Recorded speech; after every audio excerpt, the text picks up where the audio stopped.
Ashamaa harka fuune hordoftootaaf kabajamtoota maatii mastuu tuubii bakka jirtaniif haala jirtanitti nageenyi waaqayyoo araarummaa waaqayyoo isin haa baay'atu jecha akkam jirtanii nagaa keessanii warroonni biyya keessas teessanii nu hordofaa jirtan warroonni biyya arabaas jirtan hundumti keessanuu nageenyi waaqayyoo bakka jirtaniif lafa jirtanitti isiniif haa baay'atu hordoftootaaf kabajamtoota maatii mastuu tuubii hundumti keessanii nageenyi araarri waaqayyoo iddoof lafa jirtanitti nageenyi koo qilleensarraa bararee laga qaxxaamuree simbira haa ga'u jechuun jaaladha.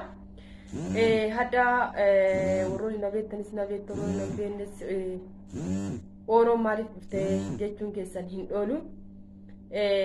Oroon hadda mastuudhaan koongireeshin mastuu koo baga gammaddee mastuu koo koongireeshin baga gammaddee gammachuun kee gammachuu kootii obboleetti koo qaalii koo obboleetti koo kan jaaladhu kanan guddaa tokko baay'ee tokko shii kabaju baga gammaddeera deddeebitee sin jedha. Dhugaa dubbachuuf dadhabbii tokko namni tokko bakka itti dadhabe sammuu bakka yaada isaa yoo ga'u baay'ee tokko namatti tola jechaadha. Namni tokko hojjatee dadhabbii ofiisaa yoo beeke immoo baay'ee tokko nama gammachiisa. Akkasumas immoo boruufis kakka'umsa guddaa qaba jechaadha. Iddoo guddaa qaba jechaadha.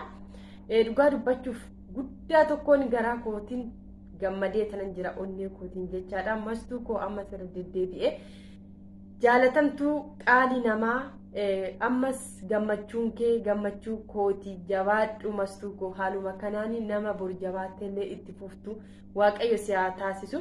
Akkasumas hordoftoonni mastuu moo cinaa dhaabbattanii jabaadhu obboleettii teenya jechaa jajjabeechaa turtan hundumti keessanuu guddaa galatoomaa ammas bira jettanii obboleetti koo akka jajjabeechitan abdii guddaan isinirraa qaban isiniin jedha obboleewwan koo asumaaniif wal jajjabeechuun wal cinaa dhaabbachuun immoo aadaa keenyadha. Ammas aadaan keenya immoo akkuma itti fufetti haa ta'uun isiniin jedha.